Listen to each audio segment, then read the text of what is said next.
Bien, hola, ¿qué tal?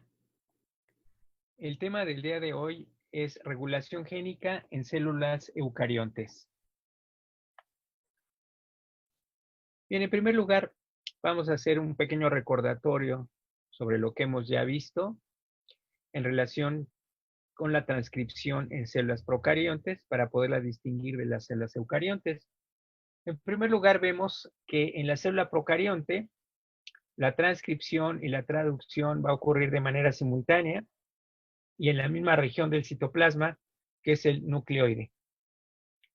De tal manera que eventualmente, en un momento dado, la transcripción, la traducción y la degradación del mensajero, que se produce de manera directa y que es policistrónico, va a ocurrir en el mismo espacio físico que corresponde al nucleoide del procarionte. A diferencia de esto, en las células eucariontes, la transcripción va a ocurrir exclusivamente en el núcleo y la traducción exclusivamente en el citoplasma. De tal manera que en este esquema podemos ver primeramente la transcripción que va a originar un primer transcrito, que es el premensajero o el RNA heterogéneo nuclear o nuclear heterólogo, y va a requerir de un procesamiento, de un proceso de maduración, con la eliminación de los intrones, el empalme de los exones, la formación del capuchón, la formación de la cola de folias, y con ello vamos a obtener un RNA mensajero maduro monocistrónico. Este va a ser exportado hacia el citoplasma y ya en el citoplasma va a ocurrir la traducción. De tal manera que esto va a permitir a las células eucariontes poder regular o controlar estos mecanismos o estos procesos en diferentes niveles. Aquí tenemos los diferentes niveles de regulación en las células eucariontes. Desde el DNA hasta la formación de una proteína activa en una concentración fisiológicamente adecuada para que tenga un efecto celular adecuado también. En el primer nivel de control o de regulación va a ser el inicio de la transcripción. El inicio de la transcripción en las células procariontes es muy determinante porque si se lleva a cabo la transcripción, también se va a llevar a cabo la traducción e incluso también la degradación del mensajero en un momento dado. En el caso de las células eucariontes, el inicio de la transcripción también es un proceso bastante importante y determinante, pero van a existir además otros mecanismos de regulación o de control. Pero el primero de ellos entonces es el inicio de la transcripción, es decir, la decisión si se va a transcribir ese gen y con qué tasa se va a transcribir. Esta tasa se refiere al número de unidades o moléculas de transcripción que se generan por unidad de tiempo. Después de que tenemos ya el primer transcrito o el premensajero, este va a tener que procesarse, madurarse para obtener el mensajero ya, digamos, maduro, completo, ¿no? Entonces, aquí se da este segundo nivel de control o regulación en el procesamiento del premensajero para transformarse en el mensajero. Después tenemos el siguiente nivel de control o regulación, que es el transporte, ¿verdad? O la exportación del mensajero hacia el citoplasma. No solamente es el transporte per se, por sí mismo, sino también la localización específica del mensajero en el citoplasma. Si en el citoplasma existe la maquinaria de traducción, pues será mucho más fácil que este mensajero se transforme finalmente en una proteína. Pero si no se encuentran esta maquinaria de traducción, básicamente los ribosomas y otros elementos, entonces será mucho más complicado. Se sabe más o menos que el 90% de los transcritos iniciales, de los primeros transcritos o los premensajeros, son degradados y no pasan al citoplasma.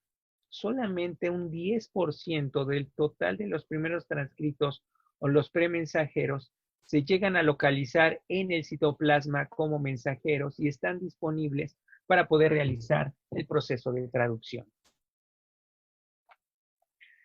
Una vez que está ya en el citoplasma, el mensajero va a tener, digamos, dos opciones. La primera de ellas es que pueda degradarse. Entonces, la degradación puede ocurrir en el núcleo antes de la exportación hacia el citoplasma o bien en el citoplasma. Por otro lado, el mensajero pues, puede traducirse, de tal manera que también hay un mecanismo de regulación en el inicio de la traducción o la síntesis proteica. De tal manera que finalmente se forma la proteína y tenemos aquí, pues ya sería el último punto de control, que es la transformación de esta proteína recién sintetizada en una proteína activa. Algo que es muy importante en las células eucariontes es que las proteínas deben de transformarse, es decir, deben de llevar a cabo una serie de modificaciones posttraduccionales. Dentro de estas modificaciones posttraduccionales podemos ver, por ejemplo, la hidroxilación, ¿no? Entre otros mecanismos. De tal manera que si la proteína no se hidroxila o no se añaden carbohidratos monosacáridos, es decir, se procesa como un proceso de glucosilación, no se obtiene una proteína activa y funcional. Por otro lado, también se va a requerir de concentraciones fisiológicas de esta proteína para que tenga un efecto.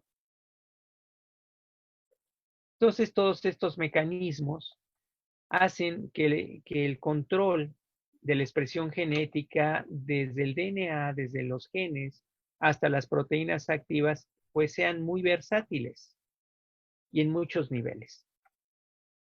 Esto obviamente acompleja todo el proceso de regulación genética en las células eucariontes. Bien, vamos a analizar algunas de las características diferenciales de las células eucariontes en relación con las procariontes. Una de ellas muy importante es que presenta mayor cantidad de DNA. Las células eucariontes presentan enorme cantidad de DNA en relación con las procariontes y se encuentra asociado a histonas y otras proteínas que participan en el plegamiento del DNA.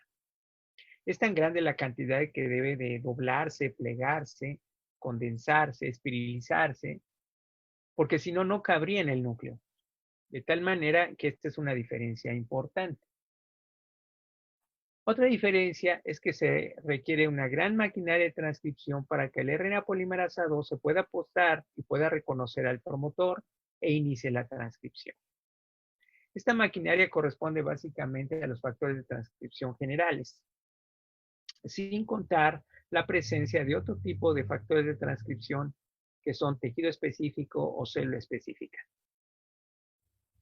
Entonces, esta es una característica muy importante porque la polimerasa de los procariontes puede irse directamente al promotor, pero en el caso de las células eucariontes se requiere de una maquinaria, un complejo proteico que se una primero al promotor para que pueda la RNA polimerasa 2 posarse sobre el mismo.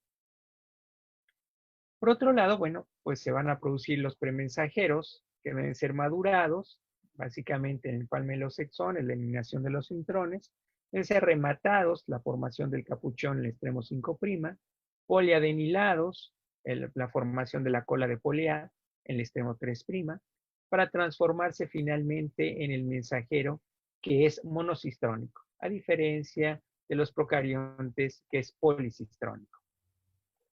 Los genes o unidades de transcripción se localizan en diversos cromosomas o moléculas de DNA en las células eucariontes. Mientras que todos los genes, todo el genoma se encuentra solamente en una molécula, en un cromosoma, entre comillas, en las células procariontes. Entonces, en las células eucariontes se encuentran en varios cromosomas y los genes se encuentran muy separados unos de otros, lo cual tampoco ocurre en los procariontes. En los procariontes los genes están mucho más condensados, mucho más cercanos. Y en algunas ocasiones incluso se traslapan entre una cadena y la otra cadena de DNA. El caso de las células eucariontes, entonces, están sumamente separados o aislados. La vida media del mensajero en las células eucariontes es mucho mayor que en los procariontes. En el caso de las células eucariontes estamos hablando de horas o incluso pueden ser días, pocos días, ¿no? Pero en el caso de las células procariontes, la vida media del mensajero se mide en minutos. De tal manera que el proceso en las células procariontes es más eficiente. pero menos versátil para dar mecanismos de regulación o modulación. Bien, en las células eucariontes, los tipos y variedades del mensajero pueden modularse de manera, como decía yo, más versátil, modificando la velocidad de la degradación en diversos niveles o en diversos niveles, como es el caso de la degradación del mensajero en el núcleo o en el citoplasma. Esta situación obviamente no ocurre en las células procariotas. También se puede modular la velocidad de la traducción y la forma en la que se procesan o modifican o degradan las proteínas. Esto, pues, o parte de esto lo vamos a ver también en una plática futura sobre traducción. Pero debe de quedar claro que el proceso de traducción puede regularse en cuanto a su velocidad y en la forma en la que van a procesarse post-traduccionalmente las proteínas. Es decir, una vez que son sintetizadas, pues ya terminó la traducción. Las modificaciones que sufran esas proteínas después van a ser post-traduccionales. Y estas modificaciones postraduccionales son muy características de las células eucariontes y no suceden en las células procariontes. Porque en los mecanismos postraduccionales se requieren de organelos, como es el caso del retículo endoplásmico o el aparato de Golgi, que no existen en las células procariontes. Y en los mecanismos de regulación van a participar elementos de actuación en cis o cercanos, que corresponden a secuencias reguladoras del ADN y elementos trans que van a corresponder básicamente a proteínas reguladoras. En este sentido, la situación es bastante similar al de las células procariontes. Los elementos en sí, ¿sí? O de actuación en sí son secuencias reguladoras. Los elementos de actuación en trans son proteínas reguladoras. Sin embargo, en el caso de las células eucariontes, las secuencias reguladoras se pueden clasificar básicamente en promotores, intensificadores y silenciadores. Entonces, estas son secuencias reguladoras. No producen productos génicos, no son proteínas, no son moléculas de RNA, sino son secuencias de nucleótidos presentes en el DNA. Los promotores, ¿sí? Básicamente los promotores centrados, no los dispersos, porque los dispersos correspondían a genes constitutivos, si ustedes recuerdan, que no son regulados. Aquí nos vamos a referir básicamente a los promotores centrados, los intensificadores y los silenciadores.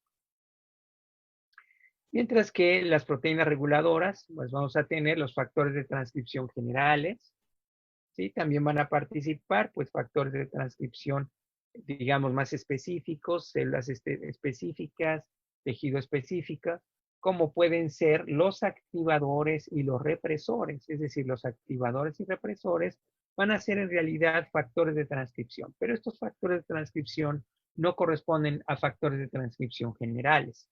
Y por otro lado, vamos a tener otro elemento de actuación en trans que corresponde al mediador. Bien, aquí tenemos la organización modular de un promotor central de una célula eucarionte. Esta imagen ya la habíamos comentado en alguna otra ocasión. Podemos analizar, por ejemplo, la presencia de la caja tata, el iniciador, la región de P o elemento promotor central río abajo, el BRE, elemento de reconocimiento del factor de transcripción B. En fin, una serie de secuencias reguladoras que están presentes en el promotor central. Muchas de estas secuencias reguladoras van a ser reconocidas por los factores generales de transcripción. No pueden ser reconocidas de manera directa por la RNA polimerasa 2. Va a requerir de estos factores de transcripción que se unan primeramente, que formen una base sobre la cual entonces la RNA polimerasa pueda posarse para poder realizar o iniciar la transcripción.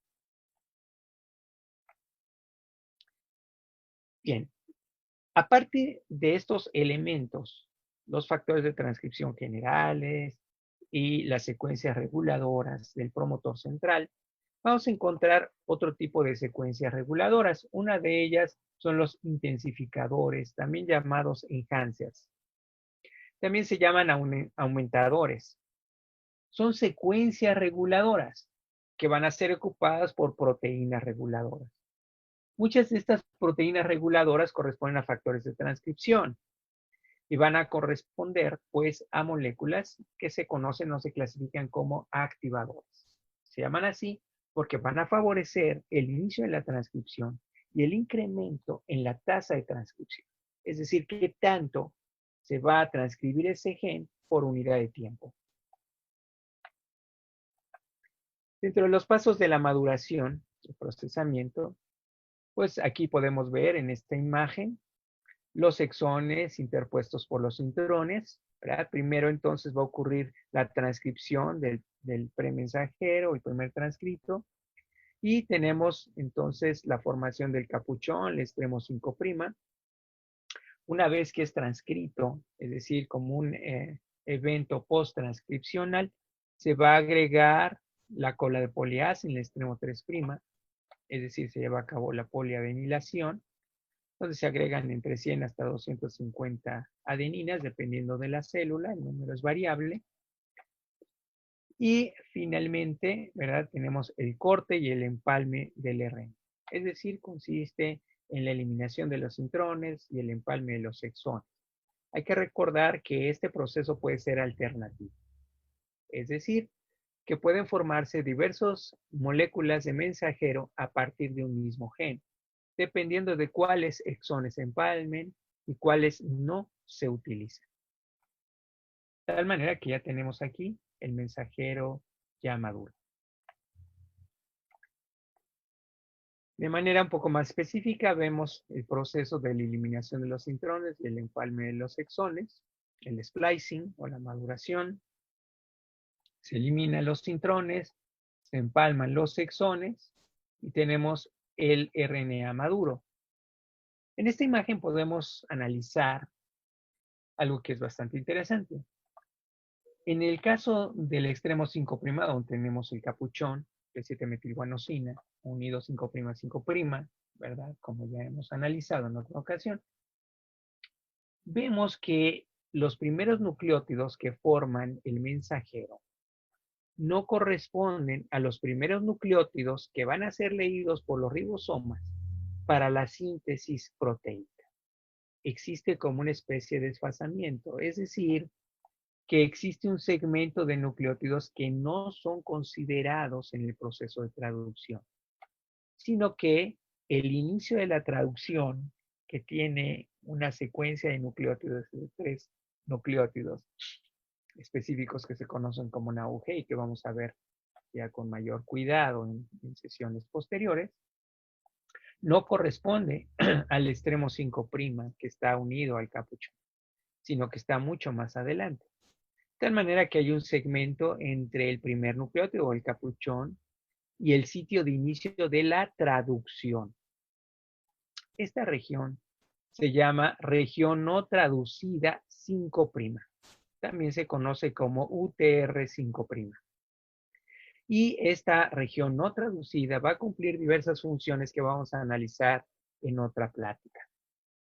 Del otro lado, en el otro extremo, tenemos el sitio de paro o de terminación de la traducción, que tampoco corresponde al extremo 3' del mensajero. Aquí teníamos el final del mensajero con el inicio de la cola de poliasa en este extremo 3', pero el último codón, el codón, digamos, de finalización de la traducción, se encuentra antes de esta región.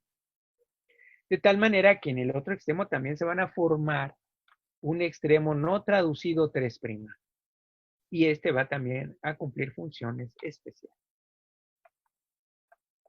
Bien, vamos a ver un concepto que es importante, que es el de complejo de preinicio. También se conoce con las siglas PIC, complejo de preinicio. El complejo de preinicio está formado por factores de transcripción. Dos, o sea, ¿por qué dos? Porque corresponden a los factores de transcripción que requiere la RNA polimerasa 2. Ya habíamos visto la secuencia más o menos en las que se iban agregando estos factores de transcripción para que la RNA polimerasa pudiera reconocer al promotor central.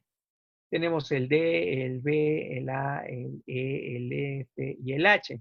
¿Se acuerdan que el H tenía funciones de licasa y sinasa también? O sea, agregaba fosfatos al CTD. Bueno, Todos estos elementos que son factores de transcripción generales, más otro elemento que se llama mediador, constituye el PIC, es decir, el complejo de preinicio. El PIC entonces es necesario para que la RNA polimerasa se pueda posar y reconocer adecuadamente a su promotor en particular. Además de esto, de los factores generales de transcripción que requiere para muchos genes, para la expresión de muchos genes, pues dependiendo del tipo de célula, su grado de diferenciación y demás, va a requerir de otras proteínas reguladoras, de otros factores de transcripción que pueden actuar como activadores o como represores. Y algunas otras proteínas asociadas. Obviamente, estos otros factores de transcripción, no los generales que forman el PIC, sino otros anexos, otras proteínas anexas, van a ocupar también secuencias reguladoras. Y entonces estas secuencias reguladoras pueden ser aumentadores o enhancers o intensificadores si son ocupados por proteínas activadoras o secuencias que se denominan silenciadores. Y entonces van a ser ocupados por proteínas reguladoras que corresponden a los represores. Estas secuencias reguladoras y proteínas reguladoras que van a regular y a controlar la expresión de un gen en particular pueden estar a una gran distancia del promotor y del inicio de la transcripción del gen en cuestión. Por eso vemos estas líneas discontinuas, que lo que nos indica es que existe en realidad una gran distancia entre este sitio y este otro, o este otro y aquel. Y vemos diferentes variedades, formas de proteínas reguladoras. Esto nos está indicando que el proceso de transcripción es bastante complejo porque requiere la participación de una gran cantidad de proteínas reguladoras, secuencias reguladoras para un solo gen. Pero si yo quisiera lograr la expresión de un gen en particular, no solamente tendría que saber todos los elementos necesarios generales, ¿no? Como los factores generales, el mediador, es decir, el PIC, sino que además yo necesitaría saber cuáles son las proteínas reguladoras y sus secuencias reguladoras, dónde se encuentran, en qué concentración existen, para que el gen en cuestión, el gen que me interesa expresar, se pueda expresar en forma adecuada. Bien, el mediador. El mediador es una macromolécula de elevadísimo peso molecular. Generalmente está constituido por una gran cantidad de subunidades o cadenas polipeptídicas ensambladas covalentemente. De tal manera que este conjunto de subunidades forman esta macromolécula que va a actuar como mediador, es decir, va a estar entre la RNA polimerasa 2, aquí tendríamos en esta región todos los factores generales de transcripción. Si se fijan, tiene la forma con estas cavidades, entrantes, pliegues y demás, como si fuera una pieza de un rompecabezas. De tal manera que el mediador en su superficie va a dar cabida a la interacción de otras proteínas reguladoras. Las proteínas entonces van a encajar en estos huecos, en estas cavidades, en estas depresiones. Y va a interactuar con el mediador generando interacciones proteína-proteína para finalmente determinar si la RNA polimerasa realiza la transcripción del gen en cuestión y en qué velocidad lo va a hacer. Entonces el mediador forma parte del PIC, ¿verdad? Entonces el PIC va a estar formado por el mediador y los factores generales de transcripción. Este mediador va a variar de una especie a otra, ¿sí? No es el mismo mediador de la levadura, como vemos en la parte de arriba, que en el caso del humano, o del perro, o del gato, etc. Bien, de tal manera que la imagen necesaria para que se pueda llevar a cabo la transcripción de un gen se asemeja un tanto a esto. Vemos los factores generales de transcripción. Muchos de ellos o varios de ellos van a quedar en el mismo promotor y no van a avanzar con la RNA polimerasa en la transición entre la iniciación y la elongación. Solamente algunos se van a unir a la RNA polimerasa y van a continuar con ella, y entonces se llamarán factores de elongación. pero algunos van a quedar en el mismo promotor y van a servir como una base para el siguiente pic. Pero además tenemos aquí de color morado el mediador, que algunos autores le llaman también, o se le conoce con el nombre de holoenzima, mediador o holoenzima, u holoenzima, para ser más correcto. Además tenemos la interacción de diversas proteínas reguladoras que se encuentran a una gran distancia del sitio de inicio de la transcripción y del promotor y del gen en cuestión. De tal manera que estas interacciones entre las proteínas reguladoras, el mediador y el aparato de transcripción son decisivas. ¿Para qué? Para determinar el momento en que se lleva a cabo la transcripción, si se lleva a cabo, si no se lleva a cabo, y a qué velocidad. Es decir, la tasa de transcripción. ¿Qué cantidad de premensajeros se va a producir por unidad de tiempo? De tal manera que estas interacciones son determinantes y son sumamente complejas. Bien, vamos a hablar ahora de las acciones de los activadores y los represores en las células eucariontes. Como ya había mencionado, los activadores y represores corresponden en realidad a factores de transcripción que no son factores de transcripción generales o basales, aunque son específicos, pueden ser de célula, de tejido, ¿sí? Y que incluso dentro de una célula, dentro de una célula pueden variar de un momento a otro. Es decir, bajo una condición fisiológica de una célula o en otra condición fisiológica. Por ejemplo, no es lo mismo pensar en una célula de la glándula mamaria en no lactación, en una glándula mamaria en lactancia. Entonces son momentos fisiológicos diferentes y entonces la expresión de unos genes va a variar dependiendo de ello.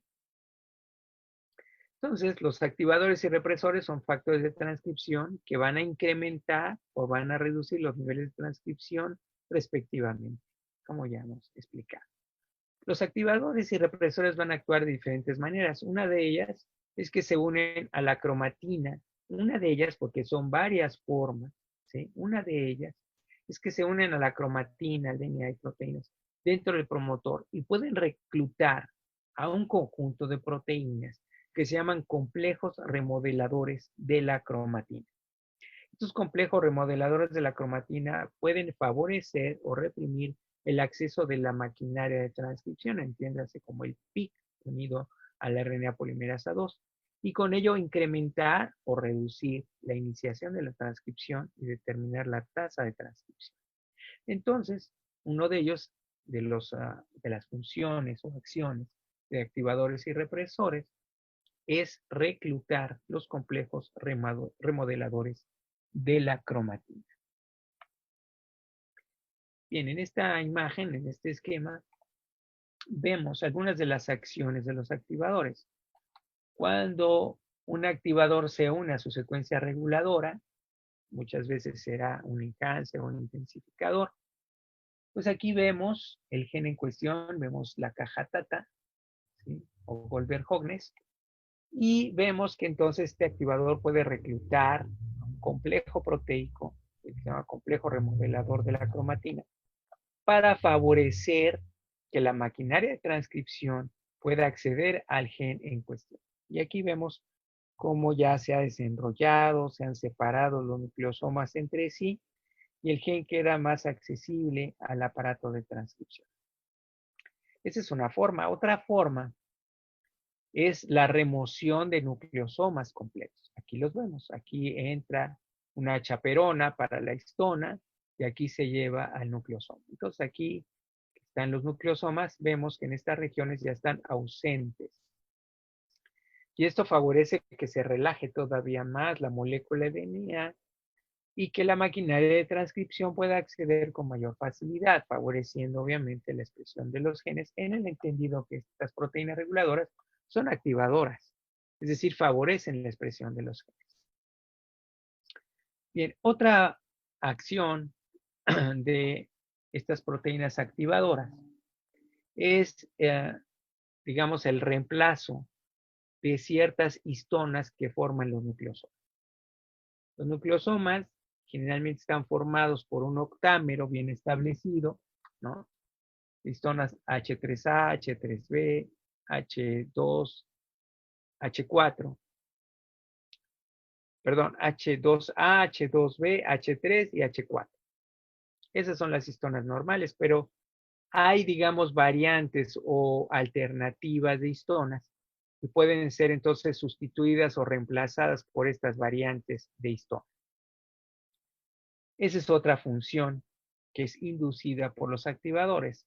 Y la otra, actuar sobre proteínas que modifican covalentemente a las histonas que están presentes. Aquí vamos a tener la participación de diversas enzimas que van a modificar covalentemente a estas histonas y que van a agregar grupos metilos o acetilos o van a fosforilar o van a agregar grupos de ubiquitina. En fin, esto es variable, va a depender del gen, de las circunstancias, de la condición fisiológica. Pero en general también estos activadores pueden reclutar a estas enzimas que modifican covalentemente a las histonas. En todo caso, pues van a favorecer la transcripción de los genes por la RNA polimerasa. Bien, estas modificaciones en general se llaman modificaciones epigenéticas. ¿Qué son las modificaciones epigenéticas? Se refieren a alteraciones de la expresión génica, modificaciones en la expresión génica que no son atribuibles a modificaciones en la secuencia de los nucleótidos del DNA. Cuando hay una modificación en la expresión de los genes, pero son atribuibles a la secuencia de nucleótidos, entonces la modificación no es epigenética, sino genética directamente. Cuando no son atribuibles estas modificaciones a la secuencia de los nucleótidos del DNA, entonces no son genéticas, son epigenéticas. Y estas modificaciones epigenéticas pueden actuar básicamente mediante tres mecanismos principales. La primera de ellos, el primer mecanismo, es una metilación del DNA. La metilación va a ocurrir en residuos de citosina, básicamente de dinucleótidos de citosinas con guanina. Cuando nos referimos a estos dinucleótidos, nos estamos refiriendo a citosinas y guaninas que se encuentran sobre la misma cadena del DNA. Obviamente, en la otra cadena, por cada citosina habrá una guanina y por cada guanina habrá una citosina. Pero los dinucleótidos a los que estamos refiriendo es sobre la misma cadena. ¿Sí? De tal manera que puede ocurrir una metilación, obviamente, en las dos cadenas. ¿En cuál de las bases nitrogenadas del dinucleótido? En las citosinas. Estos dinucleótidos se conocen como CpG. C de citosina y G de guanina. Las regiones ricas en CpG se denominan islas CpG. Estas islas CpG, ¿sí?, generalmente corresponden a regiones del genoma donde se encuentran promotores y por ende genes. Entonces se ha analizado de una manera muy general el genoma y se ha podido ver que cuando en las secuencias de una molécula o de un cromosoma de DNA existen estas islas de CpG, estas islas generalmente, probablemente, van a corresponder a promotores. De tal manera que si yo puedo identificar la cantidad de islas CpG, puedo de manera indirecta inferir la cantidad de promotores y de genes que están en esa molécula.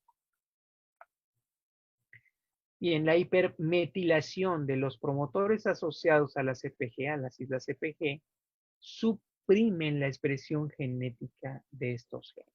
Es decir, que la modificación covalente del DNA mediante metilación, particularmente en las islas CpG, de las citosinas de las islas CpG, van a dar como resultado la supresión o la represión de la expresión genética en esta célula. Los patrones de hipermetilación pasan de las células hijas o se pueden heredar de padres a hijos. Y estas metilaciones, ¿sí?, que van a reprimir la expresión de los genes, son realizadas por un grupo de enzimas que se llaman metiltransferasa. Metiltransferasa. Aquí tenemos un ejemplo de la metilación en las células CPG, en los promotores de células eucariontes. Tenemos que en un promotor que no está metilado, el gen se puede transcribir. Aquí tenemos la isla CPG a nivel del promotor. Y cuando no está metilado, el gen puede expresarse. Caso contrario, cuando las islas CPG del promotor están metiladas, aquí las vemos de color negro, CPG metilado, el gen en cuestión no se expresa, está silenciado. De tal manera que en general la metilación del DNA tiene un efecto inverso o contrario a la expresión génica, ¿sí? A mayor grado de metilación, menor expresión génica o mayor silenciamiento de los genes. La segunda estrategia epigenética o de regulación epigenética es la modificación covalente de las histonas. Ya habíamos dicho que los activadores podían reclutar enzimas que modificaban covalentemente a las histonas, y este es el caso. Entonces, una regulación epigenética va a consistir en la modificación posttraduccional de las histonas en su extremo aminoterminal. O sea, no va a ocurrir en el extremo carboxilo o la mitad de la molécula, sino que va a ocurrir en el extremo aminoterminal. Y curiosamente, este extremo aminoterminal va a ubicarse en colas que sobresalen de los nucleosomas en las histonas, de tal manera que son más accesibles a la enzima o a las enzimas que van a realizar estas modificaciones covalentes. Y van a incluir diversas reacciones. Una de ellas es de metilación. Es decir, tanto el DNA puede metilarse, y ese es punto y aparte, como las histonas. Las histonas también pueden metilarse, es decir, se pueden agregar covalentemente grupos metilos. Cuando ocurre en las histonas, es catalizado por enzimas, se llaman histonas metilasas. ¿Sí? Histonas metilasas. Pueden agregarse grupos de acetilo, es decir, reacciones de acetilación, y es llevado a cabo por otro grupo de enzimas que se llaman histonas acetiltransferasas o HAT, H-A-T, histonas acetiltransferasas. También puede darse el caso contrario, la eliminación de los grupos acetilos por histonas desacetilasas. Y pueden llevarse a cabo reacciones de fosforilación que se realizan obviamente por sinasas o quinasas, entre otras modificaciones covalentes. Pero estas son las más importantes: la metilación, la acetilación y eventualmente la fosforilación. Las más importantes de todas es la metilación y la acetilación o la eliminación de los grupos acetilos. En este otro esquema vemos por un lado a una proteína activadora y tenemos los dos mecanismos que hemos analizado. Por un lado, el reclutamiento del complejo de remodelación de la cromatina, que va a favorecer la expresión de los genes en el entendido de que están en un activador. Si estuviera actuando un represor, pues sí reclutaría también complejos de remodelación de la cromatina, pero que tendrían efectos detrimentales, ¿sí?, o que inhibirían la expresión de los genes. Y por otro lado, también la proteína activadora puede reclutar proteínas que van a modificar covalentemente a las histonas, como es el caso, por ejemplo, del HAT, las histonas acetilas, ¿no? O acetiltransferasas, que van a agregar grupos acetilos. Y, curiosamente, los grupos acetilos, o la presencia de grupos acetilos en las histonas, van a favorecer la expresión genética. Es decir, que la acetilación de las histonas favorece la expresión genética. Bien, entonces aquí tenemos la histona acetilasa, se agregan, y estos grupos acetilos van a tener diversos efectos favorables sobre la transcripción de los genes, como puede ser, por ejemplo, la unión o facilitación de la unión de factores de transcripción, ¿no?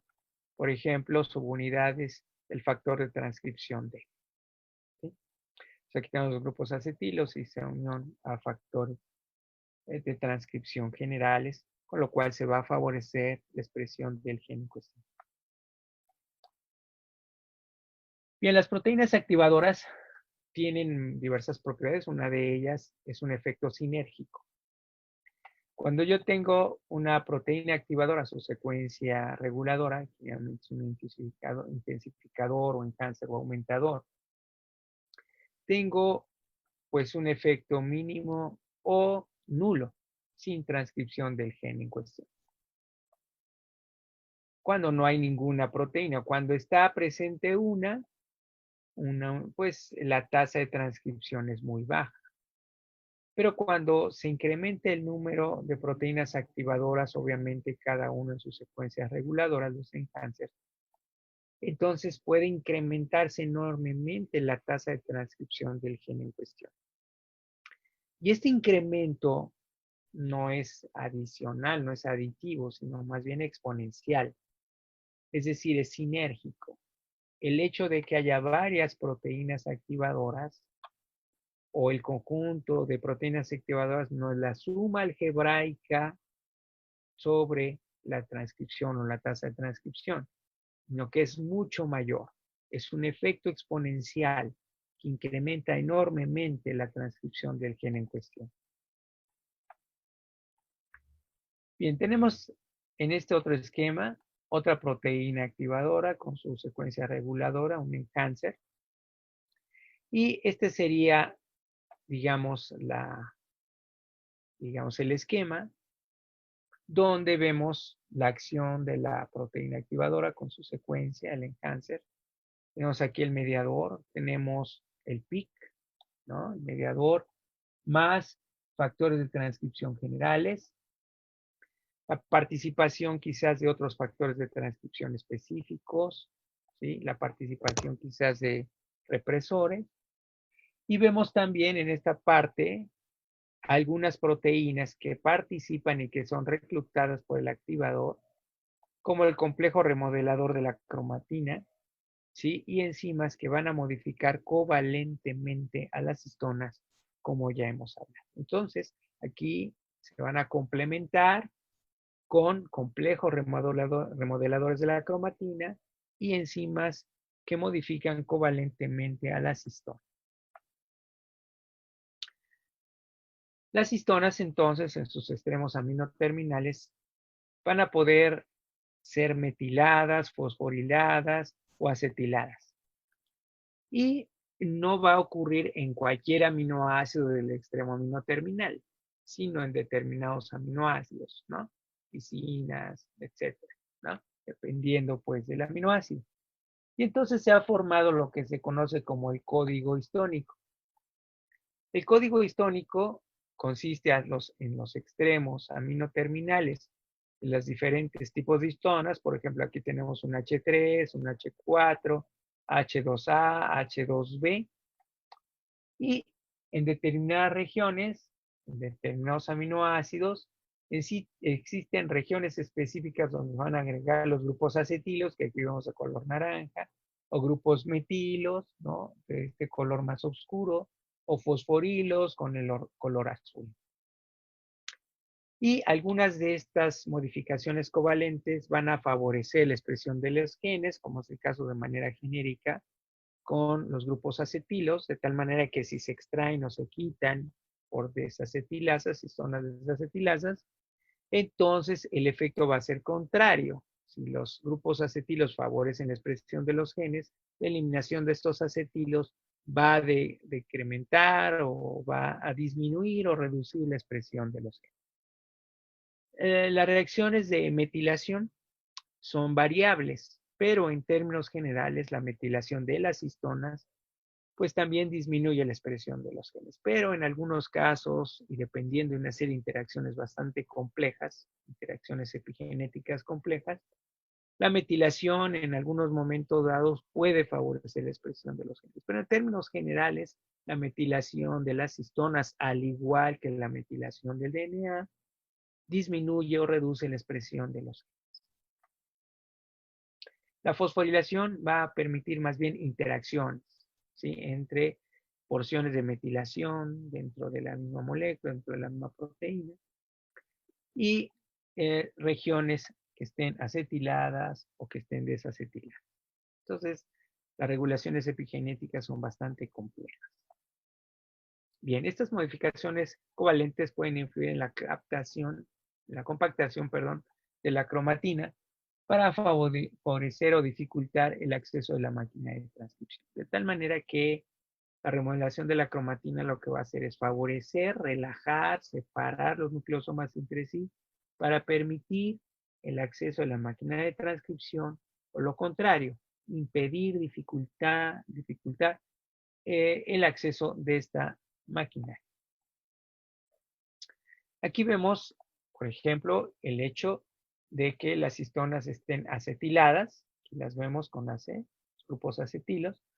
Cuando están acetiladas las histonas, habíamos dicho que se favorecía la expresión de los genes, porque los nucleosomas se separan, tienen una disposición más relajada, y esto permite en estas regiones que no están rodeadas por nucleosomas o núcleos de los nucleosomas, pues el acceso de la maquinaria de transcripción.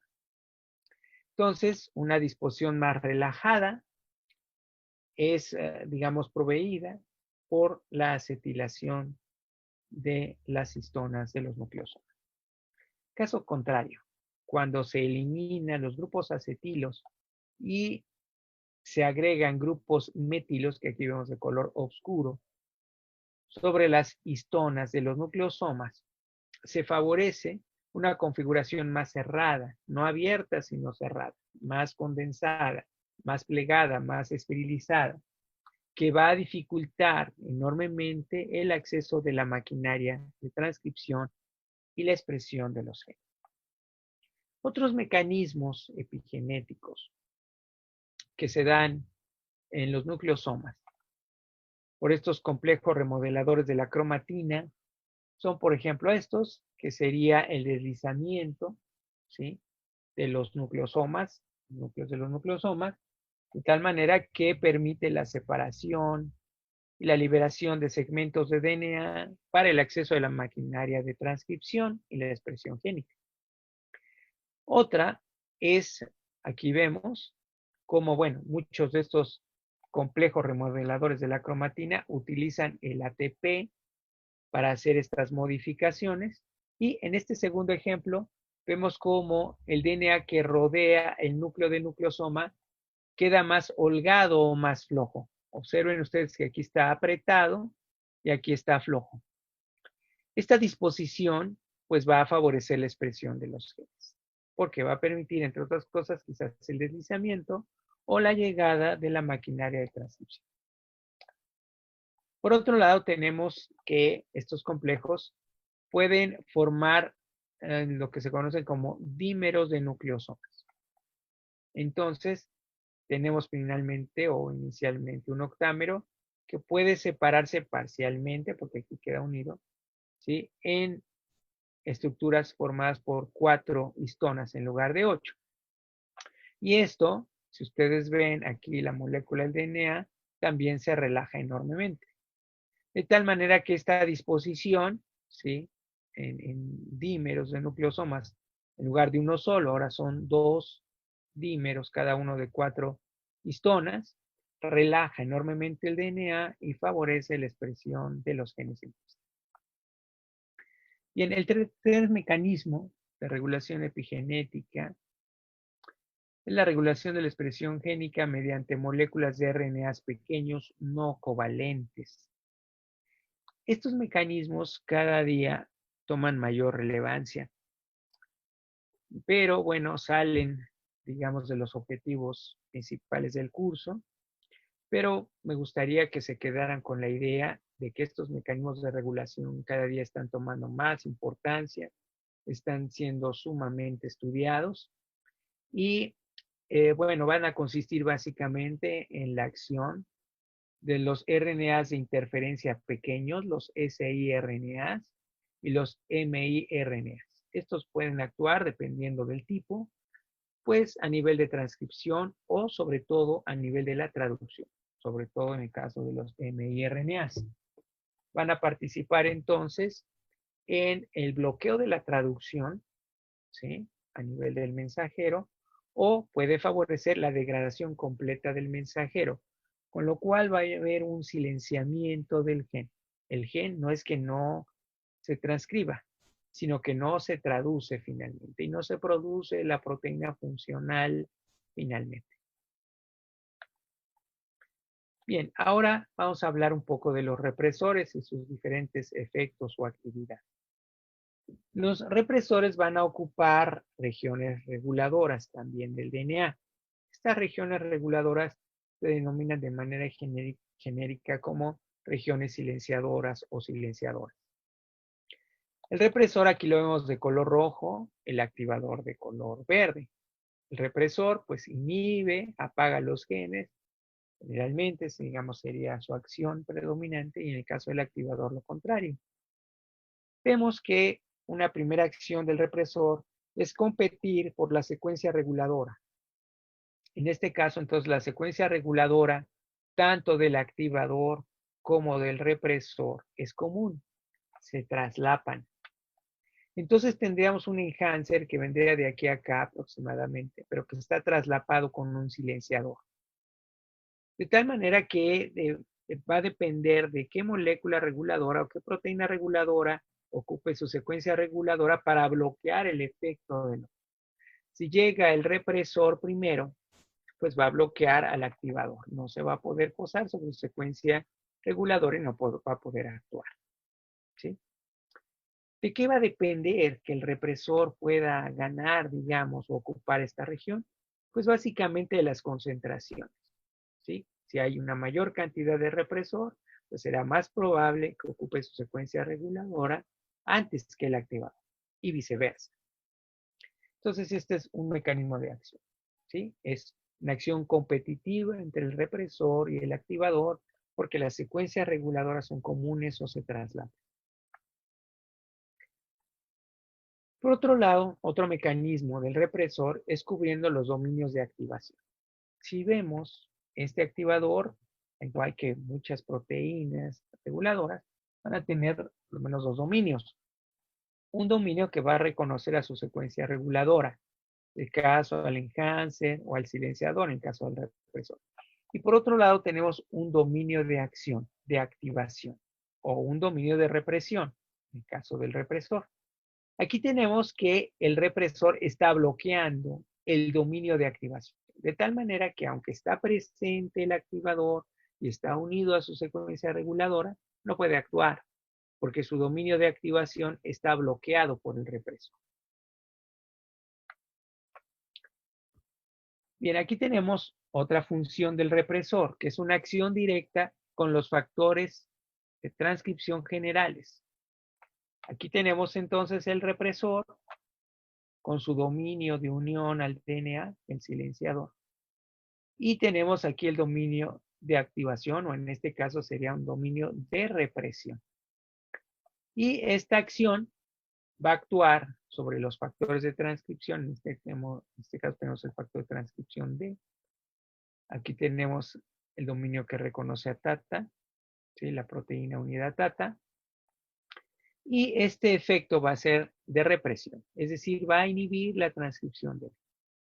En este caso, este activador pues no puede unirse y no puede ejercer el efecto contrario al del represor. En ese caso, entonces, este represor, al actuar, inhibiría la expresión del gen por una, digamos, interacción directa con los factores generales de transcripción. Eso no implica que el activador no pueda ejercer esta acción, pero si el efecto del represor es mucho mayor, porque las interacciones proteína-proteína que se establecen aquí tienden a la represión, pues el gen en cuestión no se va a expresar. Y también los represores van a reclutar, ¿sí?, enzimas de histonas desacetilasas. Ya hemos mencionado que la acetilación favorece la expresión de los genes, de tal manera que las enzimas histonas acetilasas pues favorecen la expresión génica, pero las enzimas histonas desacetilasas que son reclutadas por los represores van a quitar estos grupos acetilos y con ello van a inhibir o reprimir la expresión de los genes. También los represores, al igual que los activadores, tienen la posibilidad de reclutar complejos de remodelación de la cromatina.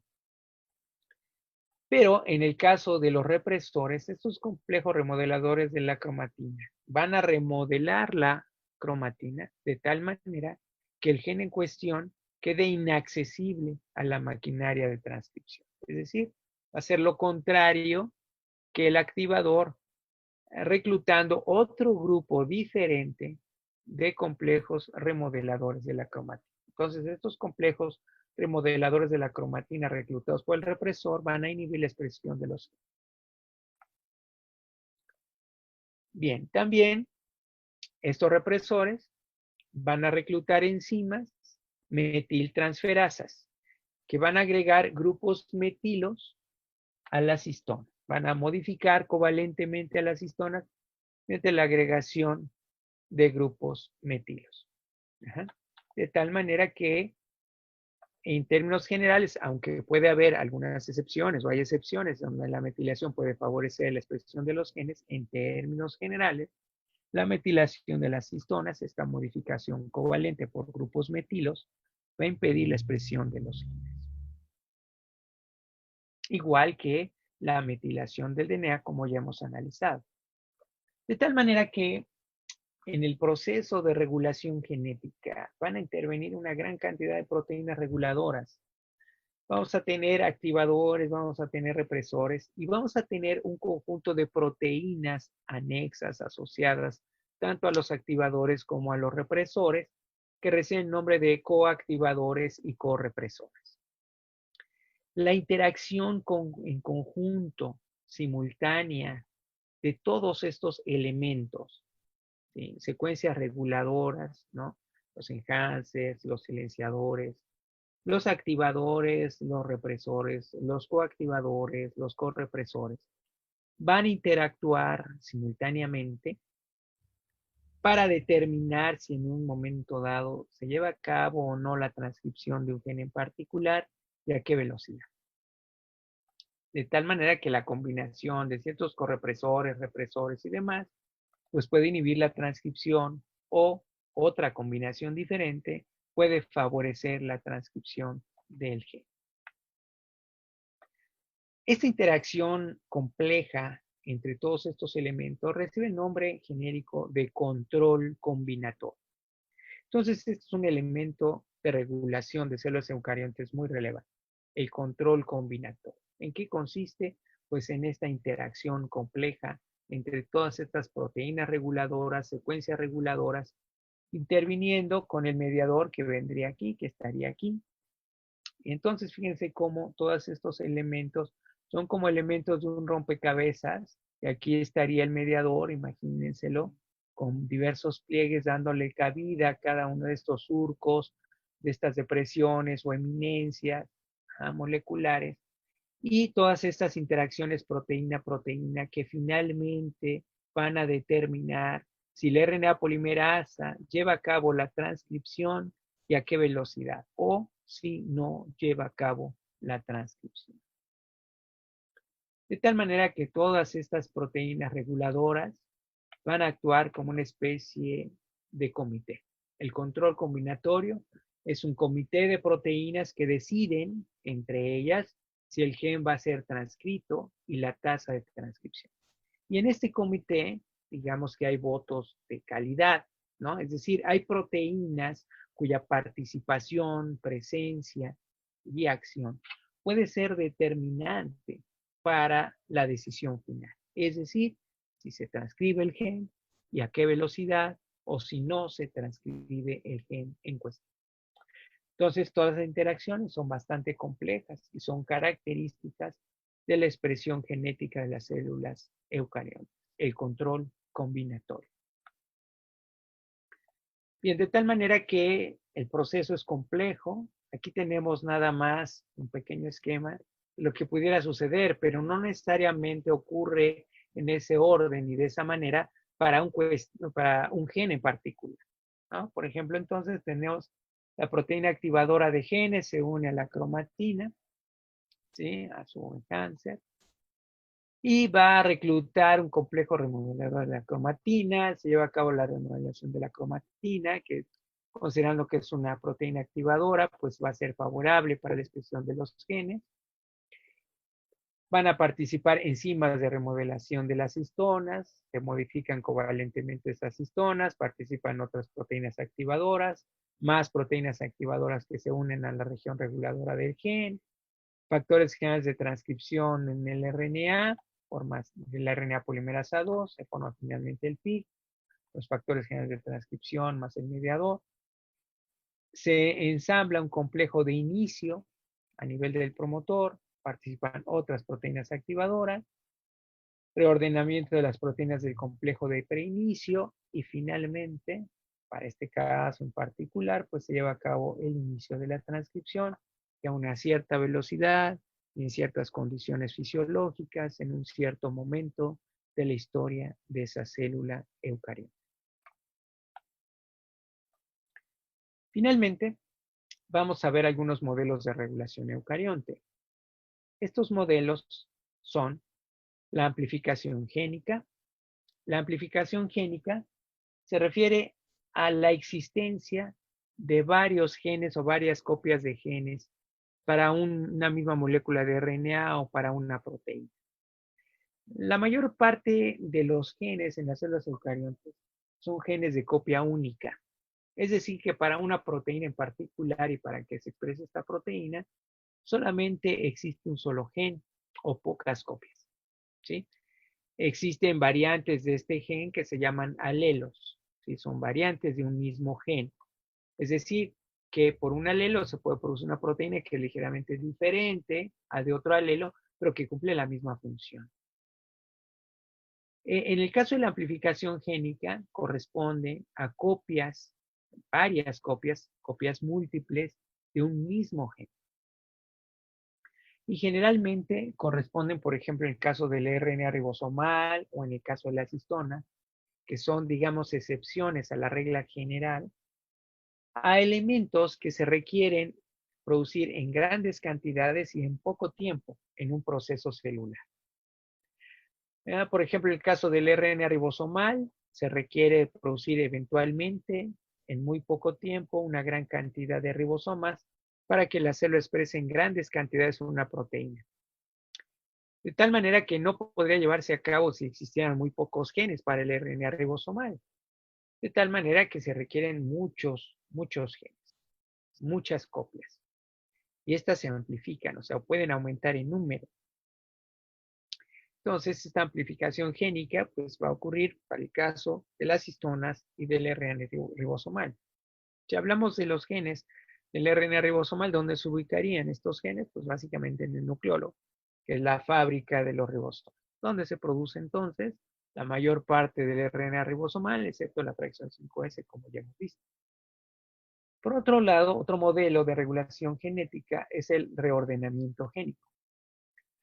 Síntesis de cadenas ligeras de los anticuerpos. Ese sería el ejemplo, la síntesis de las cadenas ligeras de los anticuerpos. Bueno, los anticuerpos o inmunoglobulinas o gamma globulinas son proteínas producidas por el sistema inmune, particularmente por un grupo de células que se llaman células plasmáticas. Y en las células precursoras de las células plasmáticas, que son las células que producen los anticuerpos, se llaman linfocitos B. Los linfocitos B entonces van a llevar a cabo el reordenamiento génico.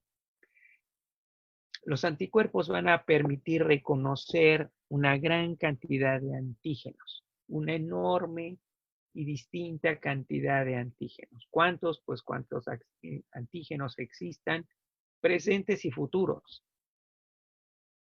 De tal manera que para poder reconocer a los antígenos, que son moléculas heterogéneas, diferentes unas a otras, ¿sí?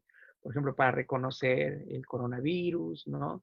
Que produce el COVID-19 en comparación con otras enfermedades virales, como antígenos de la rabia y otro tipo de virus, los herpes virus, los adenovirus, etcétera, pues, o una enorme cantidad y diversidad de bacterias, pues se requieren muchas combinaciones en dominios o regiones del anticuerpo. El anticuerpo va a tener dos cadenas pesadas o más grandes, más largas, y dos cadenas ligeras. Para el caso del reordenamiento génico, al cual nos estamos refiriendo, es la síntesis de las cadenas ligeras. Van a tener varias porciones. Unas se llaman porciones constantes, otras se llaman porciones variables y otras se llaman incluso hipervariables. ¿Qué son estas porciones de una cadena ligera? Son dominios o regiones o porciones de aminoácidos, secuencias de aminoácidos de una región de la proteína que va a variar entre un anticuerpo y otro. Y algunas no van a variar, como las porciones constantes, por eso se llaman así. Entonces va a haber otras que son variables y otras que son incluso hipervariables. Para poder generar, construir estos anticuerpos, se realiza el reordenamiento génico. Es decir, que se van a tomar determinados exones, determinada combinación de exones y una variedad muy grande de exones para formar finalmente un anticuerpo específico. Una de las características de los anticuerpos es que son específicos para cada antígeno. De tal manera que son producidos y son hechos para reconocer un antígeno en particular. ¿Sí? De tal manera que eso requiere de este mecanismo complejo de reordenamiento genético en el cual se toman ciertos exones para hacer esta construcción compleja. Otro modelo es la impronta génica, que es la metilación diferencial de los alelos maternos y paternos en el DNA. De tal manera que en los cromosomas maternos y paternos existe una metilación diferencial, es decir, existen diferentes islas CpG que van a estar metiladas en los cromosomas de la mamá o del papá, maternos, paternos. Y de tal forma que en la interacción de estos alelos, pues puede ser, si obviamente están metilados, por ejemplo, el de la mamá, pues al estar metilados, pues van a estar inactivos. Estos genes, nuestros alelos, van a estar inactivos y entonces se utilizarán los del papá o viceversa. Entonces, estos patrones de metilación diferencial entre las células y los cromosomas maternos y paternos es lo que se conoce como impronta génica. La impronta génica se borrará, o sea, se quitarán todos estos grupos metilos en los gametos, en las células germinales. Y habrá otro patrón de metilación en los espermatozoides o los óvulos. De tal manera que una vez que ocurra la fecundación, pues la impronta génica materna y paterna, pues interactuarán para determinar cuáles genes son los que se expresan, si los paternos o los maternos. Obviamente se expresarán aquellos que no estén metilados. Otro modelo es la maduración alternativa, de la cual ya hemos hablado, en la cual va a ocurrir una síntesis de distintas moléculas de RNA mensajero a partir de un mismo gen. Entonces, la maduración alternativa es una de las características más relevantes de las células eucariontes porque permite producir una gran cantidad de mensajeros de proteínas distintas, aunque sean en ciertos dominios o en ciertas secuencias de aminoácidos, a pesar de que provienen del mismo gen. En la maduración alternativa, si ustedes recuerdan, se tomaban algunos exones y otros no. Es decir, había exones alternativos que podían tomarse y formar parte finalmente del mensajero o no. Y que estos podían ser internos o podían estar en el extremo 5' o en el extremo 3'. Y finalmente, vemos el último, el tercer, digamos, mecanismo de regulación epigenética, que es la regulación epigenética por las RNAs de interferencia pequeños y los microRNAs. Estos mecanismos van a actuar o pueden actuar a nivel transcripcional y o preferentemente a nivel traduccional, ya sea que bloqueen el proceso de traducción o bien degraden al mensajero en su conjunto. Bien, con esto hemos terminado la plática del día de hoy. Les agradezco mucho su atención. Muchas gracias.